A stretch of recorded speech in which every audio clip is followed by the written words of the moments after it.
অসমৰ বিধানসভা চলি আছে বিধানসভাৰ মজিয়াত যোৱা কালি বিধায়ক শিৱসাগৰৰ বিধায়ক অখিল গগৈ ডাঙৰীয়া উপস্থিত থাকিব পৰা নাই কাৰণ স্বাস্থ্যজনিত বিষয় কিন্তু তেওঁ স্বাস্থ্য বেয়া হোৱাৰ মাজতে বিধানসভালৈ যোৱাৰ এটা পৰিকল্পনা কৰিছিল আৰু সেই মৰ্মে এখন বিশেষ পোষ্টাৰ বনাবৰ কাৰণে পৰিকল্পনা আগনিশা তেওঁ কৰিছিল কৰাৰ পাছত আমি দেখিবলৈ পালোঁ যে এই বিষয়টো চৰকাৰী যন্ত্ৰই গম পালে আৰু গম পোৱাৰ পাছত য'ত এই পোষ্টাৰ বনাব দিয়া হৈছিল সেই পোষ্টাৰ বনোৱা যি মা ভৱানী প্ৰেছ যাৰ স্বত্বাধিকাৰ অসীম হাজৰিকা জয়ানগৰস্থিত গুৱাহাটীৰ যিটো প্ৰেছ তাত তেওঁলোকে পুৱাৰ পৰা তেওঁলোকে ঘেৰাও কৰি ৰাখিলে স্বত্বাধিকাৰীগৰাকীৰ তেওঁৰ মোবাইল জব্দ কৰি ৰাখিলে আৰু দিনটো এই প্ৰতিষ্ঠান এই প্ৰেছ বন্ধ কৰি ৰাখিলে অৰ্থাৎ এয়া অসমত ফেচিজিমৰ আৰম্ভণি এয়া স্বৈৰতান্ত্ৰিক শাসন ব্যৱস্থাৰ আৰম্ভণি সমগ্ৰ পৃথিৱীত এনেকৈ স্বৈৰতান্ত্ৰিক শাসকে যেতিয়াই তেওঁলোকৰ শাসন ব্যৱস্থাত জনতাৰ জনকণ্ঠক ৰুদ্ধ কৰিব খোজে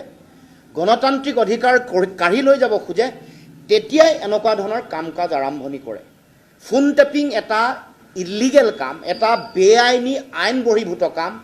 অসাংবিধানিক ভাৰতবৰ্ষৰ সংবিধানৰ পৰিপন্থী এটা চিন্তা এই চিন্তাক কিন্তু বিজেপি দলটোৱে চৰকাৰখনে তেওঁলোকে বিভিন্ন সময়ত এনেধৰণে তেওঁলোকে কৰিব খুজিছে বা এই প্ৰক্ৰিয়াৰ যোগেদি ফোন টেপিং বা যি সমাজত চৰকাৰৰ বিৰুদ্ধে চৰকাৰৰ বিভিন্ন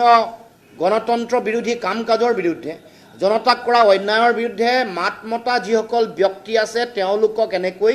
সাৰ্ভেলেন্সৰ মাজত ৰখাৰ প্ৰক্ৰিয়া তেওঁলোকে আৰম্ভ কৰিছে এই কথা আমি শুনি আছিলোঁ খবৰ পাই আছিলোঁ কিন্তু যোৱাকালি আমি কাৰ্যত এইটো প্ৰতিফলিত হ'ল যে চৰকাৰে মানুহৰ কণ্ঠ ৰুদ্ধ কৰিবৰ কাৰণে বা চোৰাংচোৱাগিৰি কৰিবৰ কাৰণে তেওঁলোকে ইতিমধ্যে কাম কাজত জঁপিয়াই পৰিছে তেওঁলোকে ইতিমধ্যে তেনেকুৱা ধৰণৰ ব্যৱস্থা গ্ৰহণ কৰিছে গতিকে আমি চৰকাৰক অসমৰ মুখ্যমন্ত্ৰীক ক'ব খোজোঁ যে এনেকুৱা ধৰণৰ বেআইনী সংবিধান বিৰোধী কাম কাজৰ পৰা মুখ্যমন্ত্ৰী চৰকাৰ বিৰত থকাটো উচিত আমি সকীয়াই দিব খুজিছোঁ যে এনেকুৱা ধৰণৰ কাম কাজ সংবিধান বিৰোধী কাম কাজত জড়িত নহ'ব ইট বিৰোধী গণ আন্দোলনৰ সময়ত ভাৰতবৰ্ষত বিভিন্ন প্ৰান্তত ইজৰাইলী চোৰাংচোৱা যিটো ছফ্টৱেৰ পেগাছেছ আনি বিভিন্ন ধৰণৰ তেওঁলোকে ফোন টেপিং বিভিন্ন ছাৰ্ভিলেন্স এই কাম কাজ তেওঁলোকে আৰম্ভ কৰিছিল চোৰাংচোৱা এনেকুৱা ধৰণৰ চোৰাংচোৱাগিৰি কৰিব পাৰিব তেতিয়া যেতিয়া কোনোবাই ৰাষ্ট্ৰসন্থাক কৰিছে দেশৰ সংবিধান বিৰোধী কাম কৰিছে দেশদ্ৰোহিতা কৰিছে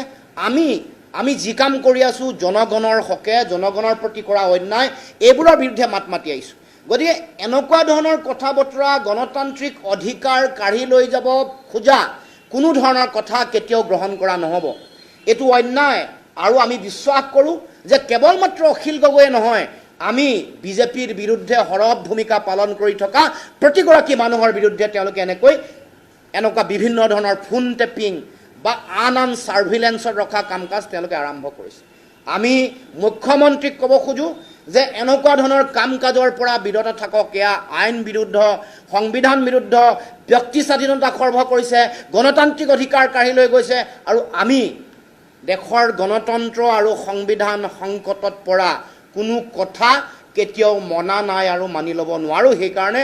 আজি এই বিশেষ সংবাদমেলৰ যোগেদি কাৰণ এইটো এটা অতি ভয়াৱহ এটা চিৰিয়াছ বিষয় এটা কাৰণ মানুহৰ নিজৰ ব্যক্তিগত জীৱন বা ব্যক্তিগত কথা বতৰা এইবোৰতো যেতিয়া জাচুচি আৰম্ভ কৰিব তাৰমানে কোনো ধৰণৰ গোপনীয়তা নাথাকিব ব্যক্তিগত জীৱনৰ গোপনীয়তা নাথাকিব এই যিটো পেগাছেছ ছফ্টৱেৰ এইটো আপোনালোকে জানে যে এইটো এনেকুৱা ভয়াৱহ ইমান ভয়ংকৰ এটা ছফ্টৱেৰ যে এগৰাকী ব্যক্তি তেওঁৰ এণ্ড্ৰইড ফোনৰ যোগেদি সোমাই ছফ্টৱেৰ হেক কৰি ঘৰৰ ভিতৰলৈ গৈ ঘৰৰ সকলো ভিডিঅ' লৈ গুচি যাব পাৰে যিকোনো যাক যদি তেওঁলোকে লক্ষ্য কৰি লয় এইটো অতি ভয়ংকৰ আৰু সেই সময়ত লোকসভাৰ মজিয়াত কেন্দ্ৰীয় চৰকাৰে স্বীকাৰ কৰিছে যে তেওঁলোকে ইজৰাইলৰ পৰা পেগাছেছে তেওঁলোকে কিনিছিল বা কিনিছে তাৰ মানে এনেকুৱা ধৰণৰ কাম কাজ দেশত চলি থকা বিজেপি চৰকাৰ দিনত চলি থকা আগতেও আমি দেখিবলৈ পাইছোঁ আপোনালোকে জানে যে যেতিয়া গুজৰাটত গোধৰা কাণ্ড হৈছিল গোধ্ৰাকাণ্ড হোৱাৰ পাছত বহু ধৰণৰ মানে বিভিন্ন সাক্ষী বিভিন্ন অভিযোগ দিয়া মানুহৰ সাক্ষ্য নষ্ট কৰিবৰ কাৰণে ফেক এনকাউণ্টাৰ কৰিবৰ কাৰণে এনেকৈ আইন বহিভূতভাৱে সংবিধান বহিভূতভাৱে বহুতক ছাৰ্ভেলেঞ্চত লৈছিল আৰু তেওঁলোকৰ কথা বতৰা তেনেকৈ চৰকাৰী যন্ত্ৰই শুনি হেক কৰি ফোন টেপিং কৰি তেওঁলোকৰ বিৰুদ্ধে বিভিন্ন ব্যৱস্থা গ্ৰহণ কৰিছিল। তাৰমানে এইটো গণতন্ত্ৰৰ প্ৰতি বৰ ভয়ংকৰ এটা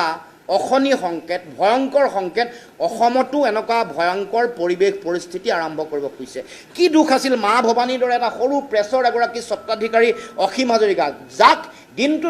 তেওঁৰ ইনকম, তেওঁৰ আয় বন্ধ কৰি দিনটো পুলিচে আবদ্ধ কৰি ৰাখিছে। কি এই অধিকাৰ কেনেকৈ পালে? তেওঁ যিকোনো মানুহৰ XYZ ABCD যিকোনো মানুহে দিয়া কাম তেওঁ কৰিব পাৰে। তেওঁৰ গাত কোনো ভুল নাই। আজি মই দিলে